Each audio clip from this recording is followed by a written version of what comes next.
Yo guys, check, kamusta mga idol? So ayan, mag-update tayo ngayong Friday mga lodi, no? So ngayon, eto na, nakita natin si Johan. Nako, monster mga idol. GG, sino yung mga durug dyan? O mga malungkot? At syempre, meron din pangilan-ngilan na masaya, no? Lalo na yung mga late na o kapapasok pa lang sa mundo ng crypto, mga masasaya yan ngayon kasi makakabili sila ng mura, mga lods, no? Iba-iba yung opinion ngayon, mga idol ng mga tao, yung mga malalaman mo agad kung sino yung mga matatagal na sa mga bago lang, sa mga opinion nila, at sino yung mga alam talaga yung nangyayari sa hindi alam yung nangyayari, mga lods, nanguhula lang, no? Nadadala lang ng emosyon, mga idol. So, dyan, bahala na kayo kung anong gusto nyo. Hindi ko na kayo papakailaman. Maraming malupit na marami ako nababasa mga lods Ngayon, actually, ngayon, naglabasan ngayon yung mga, yung mga magagaling No, yung mga alam nila daw yung mga nangyayari, ganyan, no? So, kung dun sila, okay lang yon mga lods, no? Opinion nila yon. Basta tayo. Ako kasi, actually, yung opinion ko dito hindi na mahalaga. No, kasi kanya-kanya naman tayong opinion, mga lods. Kasi for me, ito is napakagandang opportunity, mga lods. No, sabi nga nung napanood ko, ito yung generational wealth opportunity para sa mga swerte nga daw yung mga papasok pa lang at yung mga bago pa lang ngayon mga idol di ba? Pero okay lang yan mga lods. Sabi nga nila, do your own research. So, alam nyo na yung mga gagawin nyo pagka ganito. 'Di ba? Hindi na kailangan sabihin. 'di ba? So, ngayon, magbabalita tayo ngayon, mga lods, matindi. So, kanina, nakakagulat, mga idol. 'Di ba? Sabi ko sa inyo na nakaraan. Sabi ko sa inyo, aanuhin niya 'to Kukunin niya yung dulo 'di ba? Sabi Sino nakakaano nun, nung nag-update tayo. Sabi ko, etong dulo niya, kukunin niya yan, no? Kukunin niya yan, tapos saka siya lilipad. Sabi ko nga, makaka-recover, hindi naman lilipad. Saka siya makaka-recover. Kukunin niya yun nandito, yung dulo nito. Grabe ka lalim na niyan, mga lods. Kasi kung tutuusin sa Bitcoin, kanina, bumaba ng under 60k. Imagine, mga idol, umabot tayo ng 59.8. Ayun, 59.8 to. Alam nyo kung kailan pa naging ganyan yung presyo ng Bitcoin? 2024. Ba? 2024 mga lodi. 2 years, no? Bumalik yung presyo ng Bitcoin ng 2 years mga lodi, 2024. Mga idol, no? Grabe, ganun siya katindi. Nangyayari ngayon. So, ang tindi nito mga lods. Sa tingin nyo ba yung 58 na yan, 59 na yan, o itong 59.5, 59.8, ito na yung bottom ngayon, no? Pwedeng hindi pa, pwede dyan siya maglaro, mga lods, no? Pwede kasi ano yan pwedeng maraming position dito ngayon Kunyari, di ba, gagawin ng market dyan, sa tingin ko lang to, hindi ako nagmamagaling, mag-i-stay siya dito ng matagal, no? Up and down siya dyan. No? Pag ganyan na nangyari, maraming mas-shake out dyan, tatama rin na. Tapos yung iba dyan naman, yung mga believers, magpo-position na sila dyan kasi isipin nila, ayan na yung bottom, no? Pero biglang kukunin sila dyan ulit, bang, ubos sila dyan ulit, tapos pwedeng doon na makarecover o ulitin niya ulit tong ginawa niya. Ganun, no? So, ayun yung ano natin, ayun yung tingin ko dyan, Pwedeng mali ako, no? Usually naman daw mali si Jeblo. Ayan. So, ganun din lang dito, mga lods, no? Yung binalikan ng chart ng XRP yung 1.1 na yun, grabe yun, mga lods. No? Umabot tayo ng 1. Kasi yun 1.1 ano ba yun? 1.18 ata yun mga idol Check ko lang ulit 1.19. 1.19 So, sabi sa inyo, kukunin niya yan ulit. Ngayon, kinuha niya na. So, titignan natin kung ano rin pwede mangyari dito. Pwede niya rin gawin dito yung sinasabi natin, no? Mag-stay siya dyan, up and down, up and down. Yung mga may weak hands, aalis na. Yung mga believers, mag-i-stay. Yung iba, magpo-position pa, and then kukunin ulit niyan. Yung mga nandyan, no? So, pwedeng ganun, mga idol. no? Pero kung magdi-DCA ka, depende naman yan kasi mga lods yung mga risk taker, sila talaga yung kinukuha dyan. Pero kung long time holder ka, hindi ka na makukuha. Kumbaga, DCA ka lang dyan, hindi ka matatalo. No? Ganun yung mangyayari. So, grabe, sobrang lupit ng Tadhana. Ayan Dito mga Lodi, yung ating week, sobrang pula na yan, mga Lods, no? Kung titignan nyo yung year natin, siguro, kita nyo yung mga negative dito, yung iba 71% na sa loob ng isang taon, 82% Aptos,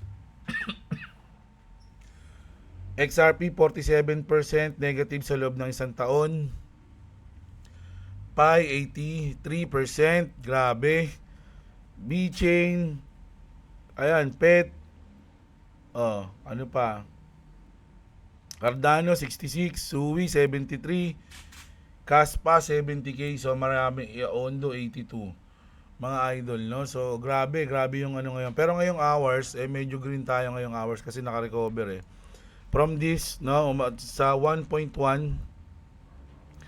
umabot siya ulit ng 1.2. So titignan natin kung sabi ko nga, ang pwede mangyari diyan is consolidation na lang dito. Kasi kung ibababa pa to, sobra na, no? Talagang recession na yun. Mamaya may news tayo tungkol doon. At medyo alam din natin kung ba't nag-drop ngayon Medyo lang malay nyo lang, ayun yung reason, no? Pwede dito maglaro na to mga idol. Pwede ka na maglaro dyan, yung mga swing trader, no? Nasa inyo na yan, mga lods. Pero ang aking payo sa ngayon, yung alam nyo, magte-trade pa sana ako ngayon, pero ang ginawa ko, binodega ko na. Mga lods, nung nag 59k kanina, gising na ako niyan. Maaga ako nagising kasi maaga ako natulog kagabi. Kasi nga hindi ako magre-record kasi wala akong boses. Sabi ko bukas na lang ako mag-aano ng maaga. No, kaya papagpahinga yung lalamunan ko. So gising na ako nito mga idol, no? Hindi naman alas 4 dito banda, gising na ako niya alas 8 na yun Gising na nga ako dito nung nandito. Kasi nung nandito siya sa banda nito mga Lodi, nasa 60 plus pa rin yung BTC nun Nandito ako sa chart ng XRP pero nakaganyan ako niya, no. Tinitignan ko yung chart. So nung bumababa dito mga Lods, no? Nung bumababa siya diyan, tapos biglang nag-59, kasi nakalagay ito 60, 61, 60. Inaabangan ko yun mga Lods Nung nasa 60 na siya, tapos bumababa na 60,100 ganyan. Yun mga idol, no? Yung mga asset ko dito, binodega ko na lang ng XRP. Bumili ako XRP. Mga idol, no? Ilan din yung nabili ko kahit papaano. Dadagdagan yung XRP ko kasi onti lang XRP ko So, sabi ko, dagdagan ko lang. Ito na yung chance ko, mga lods. So, nakabili ako ng XRP siguro dito sa range na to, 1.5 to 1.3. Ayan, dito ako nakabili sa range na yan. Pero onti lang, mga Lodi, no? Bawal sabihin daw onti lang yun, mga Lods, na. So, nagbodega ako ngayon. No, siguro, mamayang hapon, tatry natin kung pag-aaralan ko muna yung market, magulo. Actually, talagang kung magiging bias ka ngayon, sa short ka Sa lahat ng news, sa short no? Sa short yung papunta. Pero, titingnan natin kung anong magagawa natin dyan. Pwede naman, swing trader naman tayo Pwede tayo mag-short long dyan. Pero, ngayon, tignan natin ang balita. No? Birthday pala. Happy birthday, Michael Saylor pala ngayon. Kahapon, mga Lodi, no? As in, ngayon pa rin. Kasi alas 9 pa lang ng gabi sa US ngayon. Happy birthday, Michael Saylor. Ayan ang pulang-pulang market para sa'yo. Oh my goodness, no? Philippine government debt. Grabe. 17.71 trillion. Paldo-paldo na naman ng mga politiko natin, mga Lodi. Ito United Nations risk, UN. Bankruptcy by July. Grabe. Recession na ata tayo ngayon, mga Lods Ano? So ito mamaya na to. Dito na lang muna yan. Ito na muna tayo. Grabe to. US crypto bill. Ito yung reason for me na kung bakit sabi nating nakadagdag sa reason kung bakit bumagsak yung market natin ngayon, no? US crypto bill hits a wall, no? Yung bill natin, yung Clarity Act, The White House just drew a hard red line on the crypto market structure bill. The Trump administration wants it passed but refuses any ethic provisions that would restrict the president or his family's crypto business. Okay, so yes, really mga lodi, no? Yung mga Democrats gusto nila isama sa bill na bawal mag-trade yung first family tsaka yung mga anak niya. Sila Eric Trump, si Donald Trump Jr., si Baron, lahat yan, bawal sila. Kasama yon, no? Democrats wants bans on top officials trading crypto. White House calls it a political hit job. So, siyempre magrereklamo yung White House. Senate needs 60 votes. Midterm and approaching past, mga Lodino. If no deal is reached by late February, the entire bill could collapse. O, di ba? Mga idol, delikado pa yung Clarity Act natin. Imagine mga Lodi, ipapasa na yun nakaraan, kinontra pa ni Brian Armstrong. Ngayon wala na. Lumaki pa yung chance para para hindi na maipasa yung bill, mga Lodi, no? So, bahala sila dyan, mga idol, no? Pero sayang, no? Ang ganda na sana. Ang dami kasing umiepal eh. Gusto ata perfect yung bill. Pero, dito na tayo, mga Lods, no? Regulatory clarity for BTC and Ethereum is now hanging by a thread. So, pwedeng hindi na mapasa yan. Pag ngayong February, hindi pa napasa, wala na, mga Lodi, no? Mukhang bababa na yung chance para may pasa siya. At wala na tayong pag-asa. Huwag na tayong mag-crypto. Hindi, joke lang. Joke lang, mga idol, no? Nagkakaroon lang ng ganitong problema ngayon. At sa tingin ko nga dahil dito medyo naging negative yung sentiment ng mga crypto guys. At ayun, medyo nanghina yung market natin, bumigay. Bumigay, mga idol, no? Sayang, no? Onti na lang sana na ipasa na yung Clarity Act natin. Kaya lang alam niyo na, 'di ba?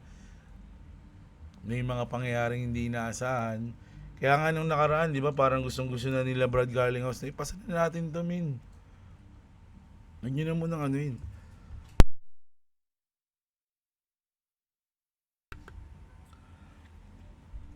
Huwag nyo na munang kontrahin, sabi, no? Saka na lang natin i-improve pag napasa na. Kaya lang, ang daming kumontra. So, ngayon, delikado pa tuloy. Wala na tuloy. So, ayan, bahala sila, mga Lods, no? Sa tingin ko, ito yung isa sa mga reason, Kayo, ano ba sa tingin nyo? Sa tingin nyo ba, okay to? O hindi okay? Malamang hindi okay, no? Sabi pa nga dito, mga Lodi nito, ni Peter Schiff. Sabi ni Peter Schiff, mga idol, China is too smart to care about Bitcoin. They buying gold. Yung China, mga Lodi, parang wala silang pakialam sa Bitcoin. Yung Bitcoin yan. Bili tayo gold. Gold sa atin. Ngayon, bumili ng gold yung China, hindi sila talo. Kumbaga, kasi ano ba yung bumagsak, di ba, Bitcoin? Sabi niya rito, ni Peter Schiff, and we are the one who should buy the nonsense they call Bitcoin. Patay. So, ang dami ng negative, no, mga idol ng Bitcoin. Nako, dahil bumabagsak Alam nyo, mga idol, lalo na sa mga bago lang din, no? Ako, actually, bago lang ako. 4 years, 5 years pa lang ako. Yung iba dyan, OG na. No? Pero, mga lods, yung mga ganitong, mga ganyan, yung mga, lahat ng mga negative talks kapag bumababa yung market, normal lang yan. Normal lang yan sa kasi syempre, ano sasabihin nila? Alangan naman magsalita sila ng good kahit bumabagsak yung market, di ba? So, lalo na yung mga kontra, lalo sa Bitcoin, marami silang say ngayon, marami silang kuda. Kumbaga marami kayong kuda ngayon kasi nga bumabagsak. Pero pag nakabawi naman, naka-recover yung Bitcoin, wala na yung mga yan, hindi na yung magsasalita. Mag-aabang na lang ulit yan ng bagsak. Pag bumagsak, saka lang sila magsasalita. Ganun lang yung mga yan, normal lang yan, mga idol. No? Parang yung mga ibang nagko-comment natin. Lumalabas lang kapag bumabagsak yung market. Pag gumapalo, positive, wala, tahimik sila. Yan. Pero mga Lodi, sabi rito ni Scott Besenta, the US government will continue to hold Bitcoin. O, di ba? Buti pa yung government, matibay eh. Scott Bessent told lawmakers the US will keep holding Bitcoin obtained through asset seizures, no? Tama. But cannot force private banks to buy during market downturns. So, hindi na, kumbaga yung mga bangko kasi hindi naman nila pwede pilitin yan. Bumili kayong Bitcoin, no? Di ba? Pero yung US government, hindi nila ibebenta yan, i-hold nila yan, mga Lodi, no? Kahit bumabagsak yung market ngayon. Sabi dito, mga Lodi, no? ETF flows turns deeply negative as fund shed 630 million US spot Bitcoin ETF recorded 545 million net outflow. Puro net outflow to, mga Lods, no? Ayan, BlackRock, IB, the largest single day net outflow, $373 million. Spot Ethereum, Solana Ethereum, 79 million, 6 million outflows, respectively. While XRP Spot ETF back the trend with 4 million inflow. Nasa sa kanilang tatlo, yung Ethereum, Solana, tsaka Bitcoin outflow ang lalaki. Yung XRP hindi siya negative, walang outflow. Meron pa siyang inflow, maliit nga lang, $4 million. Kumpara mo sa kanila na out, pero goods yung kasi sa kanila outflow eh. Sa XRP inflow eh. 'Di ba? Kahit maliit, inflow naman, 'di ba? Ganun 'yun eh, mga lods eh. Bitcoin just hit a historic extreme. Bitcoin RSI on Coinbase is now the third lowest it's been or it's ever been. Only two moments were lower, 2018 bear market and yung March COVID crash. So ayan mga lods, no? Kumbaga andito na tayo ngayon, no? Yung 2018, ayan yung bear market, yung COVID crash dito. Ngayon naman yung February 5 crash. So sa history ganun. Pero tignan nyo naman mga idol. O sige, andun na tayo sa history. 2018, bagsak, di ba? Ano yung sunod na nangyari? Ang laki niya, no? Recovery hanggang dito. Sa COVID-19 crash, ano sunod na nangyari? Hanggang dito. Umabot ng 50%, then up uli. Di ba? O ngayon naman, nandito tayo sa February 25, 2026 crash. At tama, 2026 crash. Ano sa tingin nyo susunod na mangyayari? Gaganon. Sabi ko nga sa inyo, look lagi on the positive side kung nasan tayo ngayon. That doesn't mean price flips overnight. But historically, the BTC level only shows up when fear is high, leverage is gone, and most people have already given up. These moments are rare. Tama, mga idol, no? Kasi yung iba kasi sobrang negative yung tingin. Ako talaga, umiilaw na opportunity to yung tingin ko dito, mga Lodi, which is minsan lang binibigay. Imagine, no, mga Lodi, 2018, 2020, after ng 2020, ang tagal nilang hinintay yung opportunity na to, bumalik ngayong 2026, 6 years. So ngayon binigay sa iyo yung opportunity na to, tas ngayon iiyak-iyak ka lang, no, na malulungkot ka lang, ganito. Kumbaga binigyan ka ng generational wealth opportunity. Parang ganun yun eh, mga idol eh. Di ba? Ngayon, isa pa. Ito na.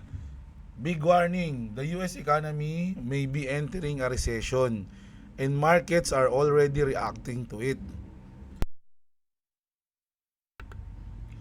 Right now, stocks and crypto are both falling sharply and many people think this dump has no clear reason. No, kumbaga ano ba ang dahilan kung ba't mabagsak tayo? Walang dahilan But if you look at the economic data coming out of the US, the weakness is becoming very visible and that is what markets are pricing in. Per signal, job market is cracking, no? Ayun yung mga event natin, di ba? In the latest data, more than 100k job cuts were recorded in January alone. This is the highest level of layoffs in January since 2009. The same period when the US economy was in recession. Ayun yung 2000 na, ayun yung, di ba, yung The Big Short, 2008 yun eh. At the same time, job opening came in much lower than expected. New job opening are now in their lowest level since 2023. This means companies are not hiring and are interested cutting jobs. A clear sign that business conditions are weakening. Ayan na mga lod, ang haba nito. O, pato na lang. Job cuts rising, hiring falling, corporate debt stress increasing, housing demands weakening, Fed staying hawkish, bonds market signaling recession. Markets are not dumping without reason. They are reacting to growing sign that the US economy is slowing down and maybe moving toward a recession phase. Oh my goodness. Doon na daw tayo papunta, mga idol, no? Oh, what chance we have? Economic signal like job cuts and yield curve shift do point to recession risk as noted. However, crypto has rebounded from past downturns. 2022, chance of recovery historically 70%, recession for BTC. Chance of recovery, question mark pala to. Historically, 70% post-recession is for BTT. Sorry. Inis na ako sa boses ko Negative 70% post-recession for BTC per data, but it's volatile. Diversify and monitor per moves, no? Fed moves pala, pucha, ayan, no? Uso kasi ngayon sakit, no, mga lords. Ayan, grabe, negative tayo ngayon. Alam nyo, mga idol, sana nare-realize nyo, no, na ngayon, lalo na yung mga pumapasok, no, na importante na pagpasok mo pa lang, alam mo na agad kung ano yung kung ano yung target mo o kung ano yung strategy mo. Short term holder ka ba, long term holder ka ba? Saan ka doon? 'Di ba? Kasi kung short term holder ka, mag-isip-isip ka na kung i-hold mo pa o kukunin mo na ngayon. 'Di ba? Kung long term holder ka, wala sa iyo to, mga lodi, kasi magbubodega ka lang kung may pambodega ka pagka ganito Pero kung wala kang pambodega, hayaan mo lang. Gawin mo lang yung araw-araw mong ginagawa, no? Trabaho lang uli, kung ano lang yung ginagawa mo everyday. Dahil alam mo naman siguro na yung pinasok mo is crypto, alam mo naman na dumarating yung mga ganito, yung volatility na sobra. Sobra na ngayon 'Di ba?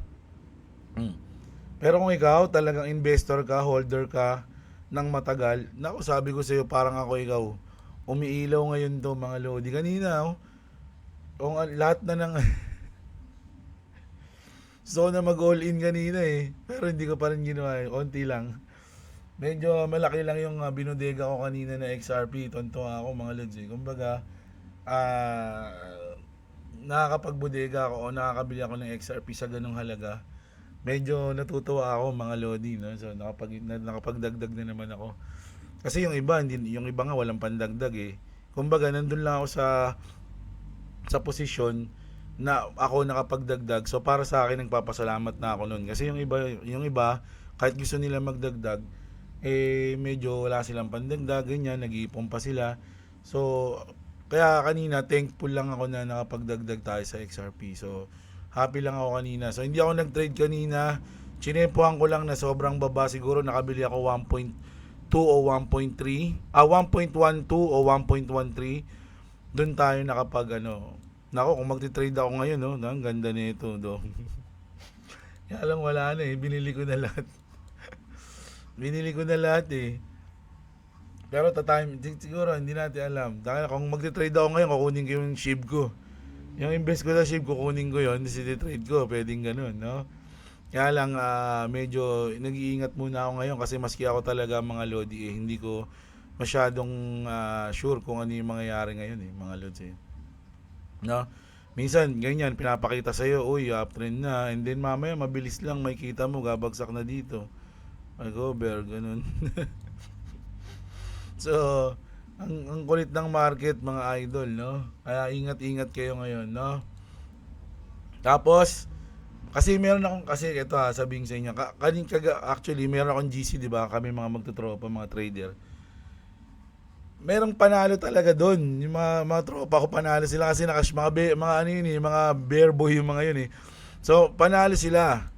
No, tapos yung isa naman, bias din yung salong. Ngayon, kanina nakaposition sila dito. Alam ko dito sila nakaposition. Madaling araw, gising na yung mga sutoy na yun eh. So, nakaposition sila sa GC namin. Ayun, mga pinopost nila yung mga profit nila.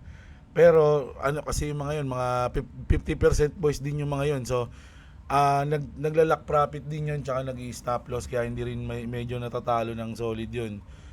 Mas magaling sa akin yung mga yon, mga idol. So, sila ngayon, yung iba profit kasi sinasabi nila doon, tayo na, maposisyonan lang natin yung bottom. Okay na, wag na tayo mag-trade. Abang lagi yung mga yun sa bottom. So, sabi nila, andito na tayo sa part na pwedeng bottom na to o pwedeng hindi pa to bottom pero malapit na tayo sa bottom. Ang kailangan lang natin tsempohan yung bottom. Ganun yun sila eh. Pag na-tsempohan nila yung bottom na hindi na babalikan, nako, paldo sila. Ayun yung iniisip nila. So, pwedeng ganun din yung isipin ko, kaya lang mas pinili ko magbodega yung mga lods eh. Pero malay nyo naman, depende. Pag bumaba pa to, siguro makonvince na nila ako. Ayan ha. Tapos, grabe oh, XRP. Nako, yung mga XRP boys talaga matitibay eh. Mga idol eh, no? XRP trader turn bullish as BTC and Ethereum soar. O, di ba? Data from sentiment shows XRP sentiment at 2.19 far above Ethereum 1.08 and Bitcoin 0.8.